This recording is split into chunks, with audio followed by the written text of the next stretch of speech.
What is a language? A language is a tool for communication. So we're using a language to communicate with other people. So we need to enable people to use a language as a tool to actually communicate with other people. Welcome to the Research and Reason podcast. Join us as we discuss the latest research, news, and opinion from arts academics at the University of Auckland. Kia ora koutou. Ko Julianne Evans aho. I'm Julianne Evans, the Media Advisor for the Faculty of Arts, and my guest today is Mareike Schmidt, who is a professional teaching fellow in German, in cultures, languages and linguistics, as well as working part-time for the German Academic Exchange Service, or DAAD in German, which awards scholarships for mostly graduates and doctoral students in New Zealand to study at German universities and research institutions. Thank you for joining us, Mareike, and guten Tag. Yeah, thank you, Julianne. Kia ora und hallo, guten Tag. Thank you for having me here for a conversation today. And it's great to be chatting to someone who is representing a language other than English at the university, and to be able to dig a bit deeper into how that works. I'd love to know, first off, how you came to be here at Auckland and what sort of courses you teach on. So the literal journey to Auckland was quite an endeavor, actually, Julianne. But let me step back a little, what my position actually includes. So I'm here as a DAAD representative, and I have the position of a DAAD lectureship, which means I'm teaching at the School of Cultures, Languages and Linguistics in the German department, obviously, and at the same time also representing German higher education, which means whenever there are questions about studying in Germany, researching in Germany, especially also about funding, I'm the person to consult with. And the DAAD, as you already said correctly, is the German Academic Exchange Service, and there is plenty of funding for undergraduates, graduates, researchers, and it's something people can apply for to go to Germany and conduct some research and studying, especially collaborations with German colleagues. So, and you were also asking how I got here, and I already teasered. It was quite an endeavor and quite a long journey to come here. So, a little bit about my background. So I have a master's degree in sociology, psychology, and teaching German as a foreign language. And I early on decided that's what I want to do. I want to teach German abroad at higher education institutions to students who are taking German studies or want to learn German. This is something I want to do in my life. And that's why I applied for this specific DAAD lectureship program that the German Academic Exchange Service offers. That means a committee in Germany is selecting teachers, academics who teach German as a foreign language, German studies, to go abroad and teach at an international university. So basically, I'm only one out of 450 Wow. that teach German studies all over the world. So I'm employed by the University of Auckland here, but I'm also sent by something like the German government. So there's a different construct of contracts.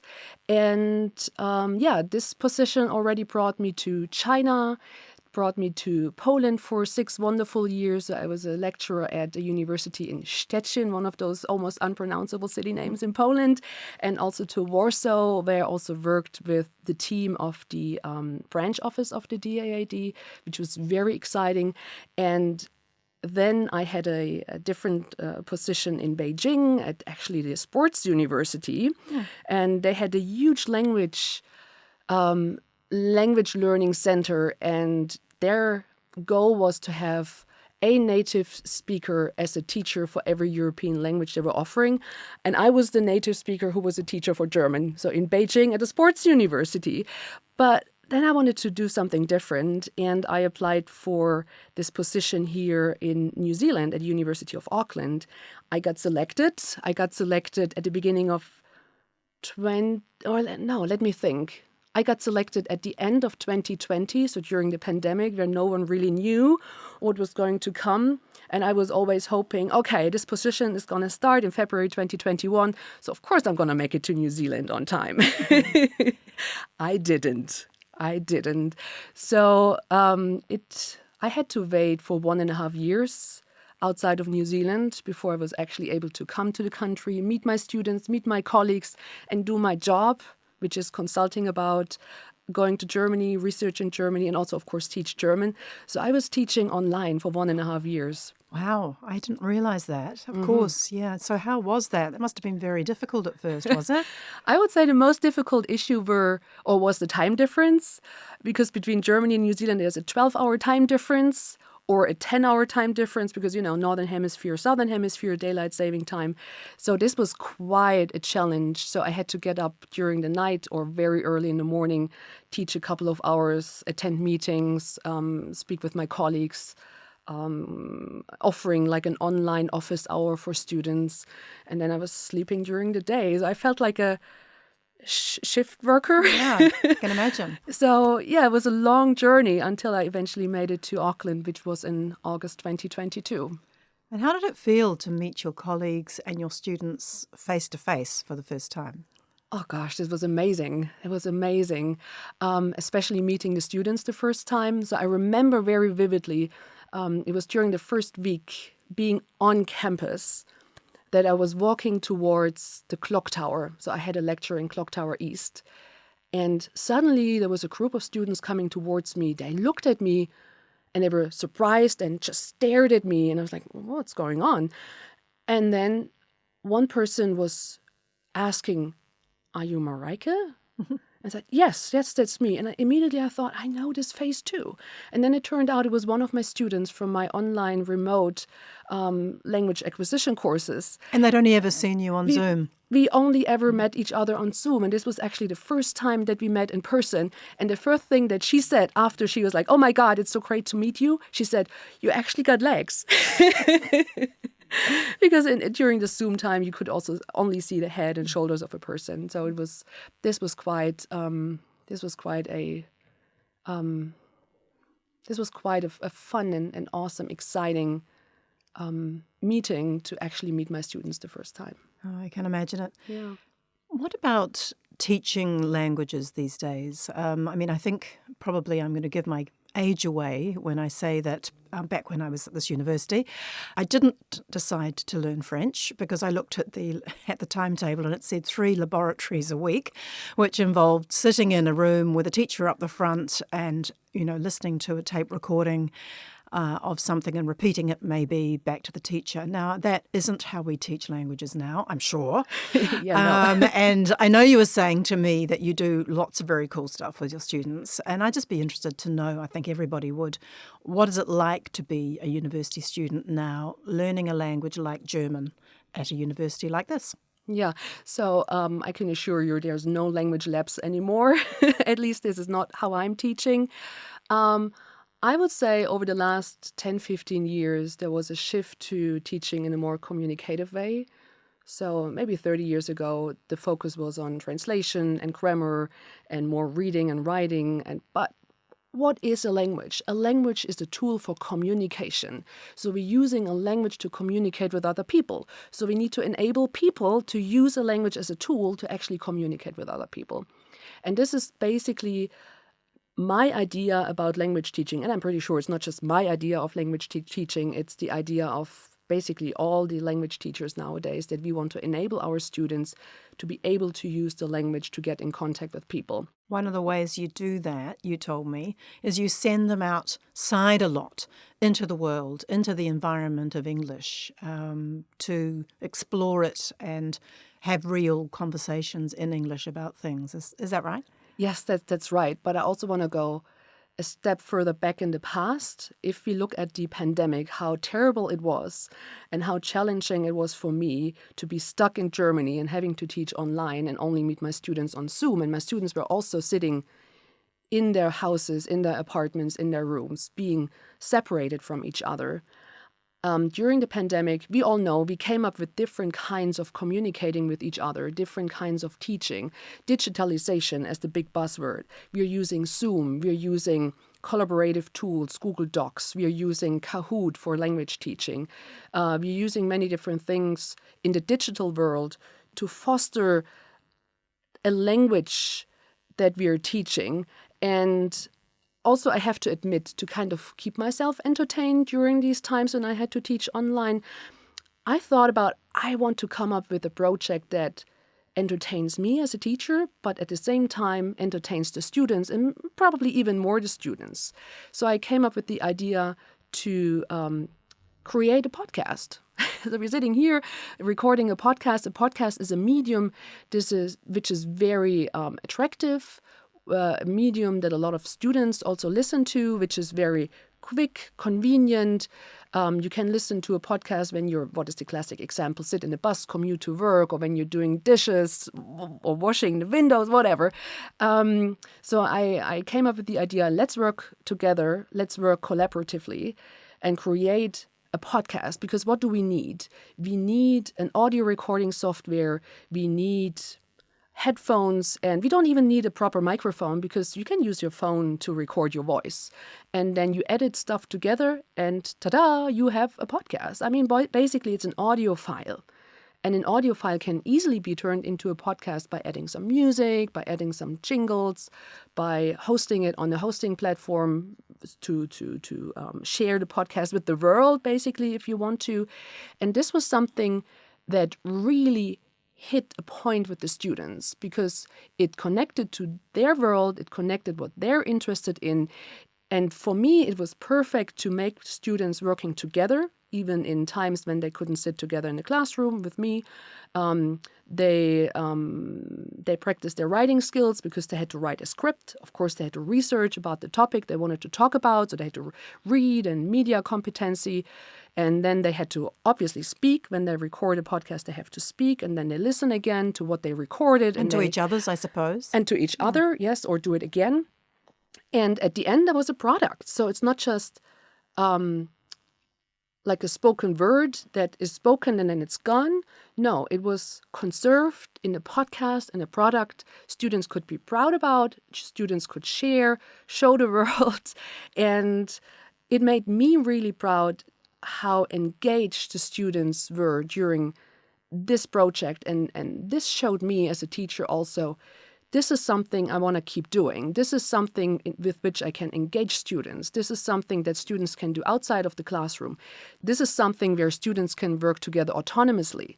This is something where students also feel some motivation to actually do this. I mean, it's one thing to motivate students to learn grammar, or it's another thing to motivate students doing a podcast together, which is obviously way more fun to conduct something like this.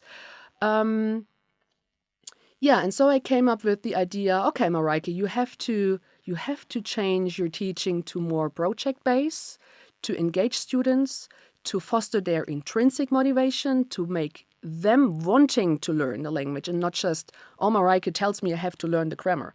No. So using the language as a tool to present a topic they're interested in a new way they can even share with their peers, or even if we want to go a step further with a student group in Germany, for example, because I'm also doing virtual exchanges, or we in the German department, we do virtual exchanges with student groups in Germany. So we work together on podcast projects or interview projects with a German student group. So there are many things that you could connect to a project such as creating a podcast. And to wrap this up, I think this is a way to engage and motivate students to learn a language outside of these traditional language labs and outside of just concentrating on grammar, because language is something you need to use, even though you're probably making grammar mistakes or you're pronouncing a word not correctly, like 100% correct, but it's fun and there is a purpose for using a language. You touched on something really interesting, which is what is the point of learning, a language? And it seems to me that the world now needs to be together and connected and understand each other more than it ever did before. And one of the ways that we can do that is through language, I imagine. Yeah, absolutely. Absolutely. So I'm always telling my students, learning a language unlocks a new world. Of course, you're going to be able to greet and introduce yourself to people, but it unlocks a new world when you are able to speak a handful of words and travel to the country where this language is spoken. You immediately will feel a different way of being part of the place where you're traveling to. And of course, we probably all are aware of the most obvious things. When learning a language, you're able to communicate, you're broaden your horizon. And it is also when learning a language, it's not just grammar, vocabulary, and sounds. It's also to get to know and understand a new culture. 100%. But when learning another language, you're also learning to think in different ways. And you meet other and different and more people. And by meeting other people and people from a different cultural background and language background, you also learn more about yourself. And I think in our world nowadays, with all these crises and conflicts, two things are very crucial. I think we have to get to know the world, which can be done through language and through an understanding of culture. And on the other hand, you also need to get to know more about yourself. And you can only learn about yourself, your own identity, in contrast with others. And especially when you are speaking a language, traveling abroad, go to other countries. I'm study abroad advisor also in our German department, and I'm representing the German Academic Exchange Service. So basically, my goal also is to motivate students to go to Germany for a language course or for parts of their studies. And I think when you understand other people, when you get to know other people, it's harder to fight these people. So it's also about, it might sound a little bit pathetic, but it's also about global peace, because you don't fight your friends. Mm-hmm. That's it. And the more you get to know someone, the less they seem like someone other than you. They seem much more like That's you. That's right. I think you suddenly realise how similar we all are, actually. You were saying, I'm interested about this German exchange. I totally agree with you, by the way, in relation to thinking in a different language brings you close to people, because I, just in my brief experience of French, I've suddenly found myself thinking differently because I was speaking in French, and it was so interesting to be in that different framework. What kinds of opportunities are there for students here who are presumably studying German already to go and continue their studies in Germany? Here's your moment to do a promotional pitch for your area. So here's my DAD representative moment. Yeah. Well, the DAD funds or encourages and supports exchange in different ways. So if we look on what the DAD can do for undergraduate students, then the DAD scholarship is specifically focusing on undergraduate students who already learn German. So students who are applying for specifically an intense language course in Germany, they already have to have a specific level of language competency to actually apply for the scholarship and go to Germany, indulge in the culture and the history, and go to Oktoberfest and eat a brezel and drink a beer in Munich, or what all these stereotypes is, or even look behind the stereotypes, hopefully. So this is one thing. And the other thing is the DAD offers also funding for postgraduates, especially PhD students, postdocs, researchers, to go to Germany to conduct research. And it breaks my language teacher's heart. You don't even need to speak German when you want to go on a research stay in Germany. So there are quite a lot of collaborations actually between our university and universities in Germany. So researchers who want to go over to Germany to conduct some work on a project together with their German counterparts at a XYZ university or research institution, they can apply for funding to go over to Germany for a month or even up to 3 months.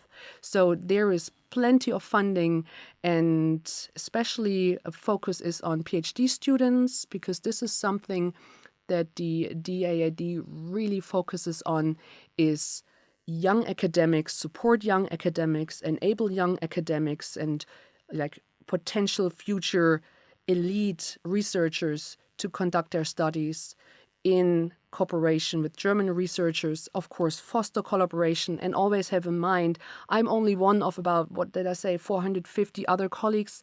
So I'm trying to support and fostering the collaboration and exchange between New Zealand and Germany as being the representative here in this country, but my colleagues in Vietnam, in Ghana, even in Korea, Afghanistan, they are also fostering exchange between the countries where they are working in with Germany. So there is this worldwide network of exchange and international collaboration, basically. And the DID funds I imagine this. they could be doing anything, art history, they could be doing history, culture, science, technology. There's a whole range that they could be looking at, right? It's open to all disciplines. So it's open from, let's say, a person who studies classical music to a person who wants to become a civil engineer and looks into hydro energy or renewable energy resources in general.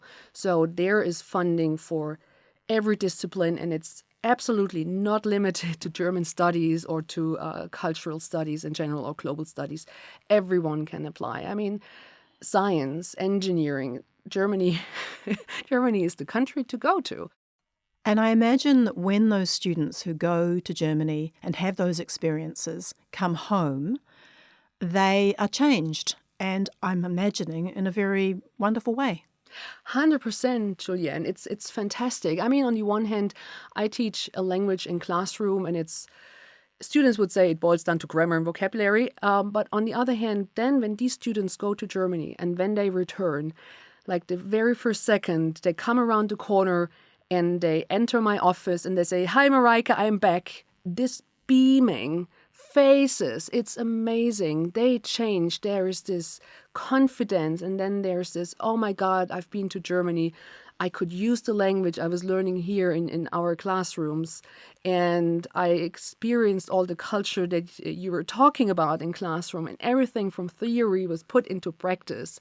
And I met so many friends in Germany, and Germany is so international, and it was a fantastic experience." So this is a reward for me as a teacher on the one hand, and also as a study abroad advisor or DID representative that consults and supports students to go abroad.